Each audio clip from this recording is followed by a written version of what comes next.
BJP को धोखा देने वाले अधिकारियों की नायब सैनी ने की लिस्ट तैयार। हुड्डा के चहेते अधिकारियों पर जल्द गिरेगी गाज। चुनाव में हुड्डा के लिए बैटिंग करने वाले अधिकारियों पर चलेगा सैनी का चाबुक। चुनाव नतीजों से पहले ही हुड्डा के दरबार में हाजिरी लगाने वाले होंगे लाइन हाजिर। नमस्कार दोस्तों, मेरा नाम है राज के वर्मा और आप देख रहे हैं रिपोर्टर जी। अगर आपने रिपोर्टर जी चैनल को अभी तक सब्सक्राइब नहीं किया तो सबसे पहले चैनल को सब्सक्राइब जरूर कर ले, लाइक और कमेंट्स करना बिल्कुल ना भूलें। हरियाणा विधानसभा चुनाव में बीजेपी ने 48 सीटें जीती।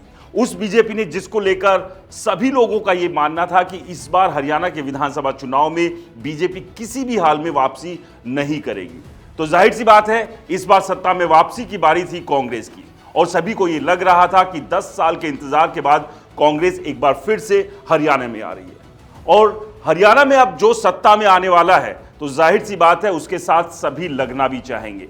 और इसी वजह से उस दौरान हालात ये बने कि बीजेपी के काफी नेताओं ने बीजेपी का साथ छोड़कर कांग्रेस के साथ अपनी जुगलबंदी सेट कर ली। उन्हें उम्मीद थी कि कांग्रेस से टिकट लेंगे, चुनाव लड़ेंगे, विधायक बनेंगे और कांग्रेस की जब सरकार आएगी तो दोनों हाथों से मौज भी ली जाएगी। लेकिन ऐसा नहीं हुआ। बीजेपी ने उलटफेर करते हुए हरियाणा में तीसरी बार इतिहास रचते हुए सरकार बना ली।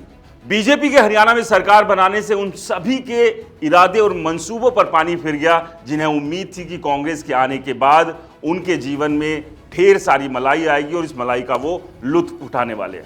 इसमें न केवल नेता थे बल्कि एक लंबी चौड़ी लिस्ट अधिकारियों की भी थी। इसमें आईएएस आईपीएस से लेकर एससीएस और एचपीएस अधिकारी भी शामिल थे। और इतना ही नहीं, नीचे के भी जो कर्मचारी और अधिकारी जो कि चाहते थे कि इस बार बीजेपी सत्ता से बाहर जाए और कांग्रेस की एंट्री हो जाए, वो भी लगातार धूप बत्ती और अगरबत्ती लगाकर यही कामना मांग रहे थे। लेकिन उनकी कामना पूरी नहीं हुई।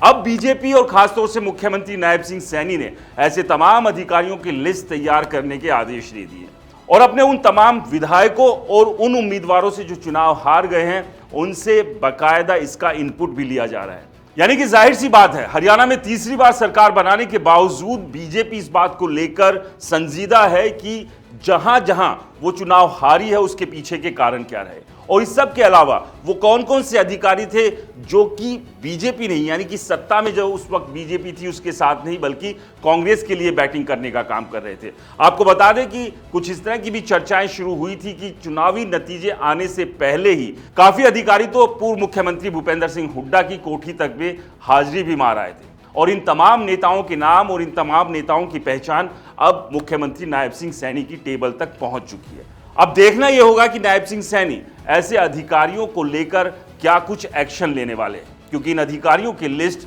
तैयार हो चुकी है और जिनके नाम अभी शामिल नहीं हुए हैं वो इस लिस्ट में नाम शामिल हो जाएंगे। इस सब को लेकर आपकी क्या राय है हमें कमेंट्स कर जरूर बताएं। रिपोर्टर जी चैनल को सब्सक्राइब नहीं किया तो दोस्तों चैनल को सब्सक्राइब करना ना भूलें। नमस्कार।